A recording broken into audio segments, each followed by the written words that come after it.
এরপরে আল্লাহ বলেন গায়রা বাঈদ, দূরত্ব হবে না জান্নাতটা মুত্তাকিদের। মুত্তাকিদের জান্নাতটা কাছাকাছি করার পর আল্লাহ পাক রব্বুল আলামিনের পক্ষ থেকে বলা হবে হাযা মা তুআদুন, হে মুত্তাকিরা, যেই জান্নাতটা তোমরা কাছে দেখতেছো এটাই হলো সেই জান্নাত, যেই জান্নাতের ওয়াদা দুনিয়াতে থাকতেই আমি আল্লাহ তোমাদেরকে দিয়েছিলাম। কাদের জন্য? লিকুল্লি আওয়াব, যেই বান্দা বারবার আল্লাহর কাছে ফিরে আসে। বলেন, যেই বান্দা বারবার আল্লাহর কাছে ফিরে আসে, ভুল হয়ে যায়, ভুল হওয়ার পরে আবার আল্লাহর কাছে ফিরে এসে বলে আল্লাহ কেন আমার ভুলটা হলো, অথবা বলে আল্লাহ আমি কেন ভুলটা করলাম, মাবুদ অন্যায় করেছি, আমি ঠিক করি নাই। মুত্তাকিদেরকে আল্লাহ বলবেন এটাই সেই জান্নাত, যে জান্নাতের ওয়াদা আমি আল্লাহ করেছিলাম। লিকুল্লি আওয়াব, প্রত্যেক অনুগত বান্দার জন্য, যেই বান্দা বারবার আমার কাছে নত হয়, আমার কাছে ঝুঁকে যায়, যেই বান্দা বারবার আমার কাছে সারেন্ডার করে, আত্মসমর্পণ করে। হাফিজ, যেই বান্দা নিজেকে গুনাহ থেকে রক্ষা করে, এদের জন্য আমি আল্লাহ এই জান্নাতের ওয়াদা দুনিয়াতেই দিয়েছিলাম। বলেন আমরা কার কাছে বারবার ফিরে যাব? আল্লাহর কাছে। কার কাছে বারবার ফিরে যাব?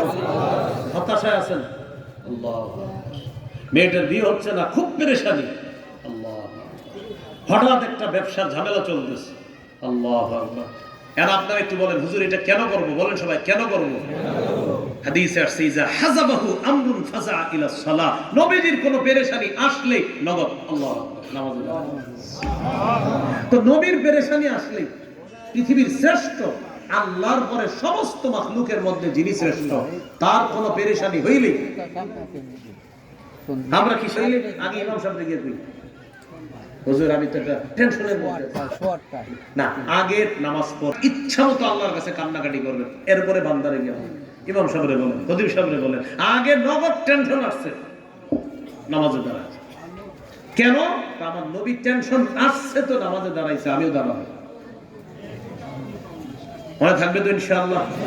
তা আল্লাহ বলতেছেন হাফিজ, যে নিজেকে রক্ষা করে, আওয়াব, যে বারবার রবের কাছে ফিরে আসে, বারবার রবের কাছে ফিরে আসে। আল্লাহ আকবার, আল্লাহ আমি আবার আসছি আপনার কাছে, আমি তো ওই ঝামেলাটা থেকে মুক্ত হইনি আল্লাহ, তো আপনি মুক্ত হওয়ার পথে পরে গেছে আবার বিপদ। আল্লাহ আকবার, আবার নামাজে সালাম ফিরেছেন, আবার আল্লাহ মুক্ত তো পরিপূর্ণ হয়নি, 90% হয়েছে, আল্লাহ 10% বাকি আছে, এটাও আপনি মুক্ত করে দেন।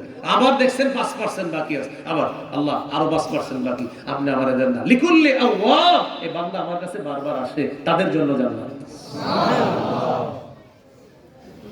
অনুগত হয়, বারবার রবের কাছে আসে।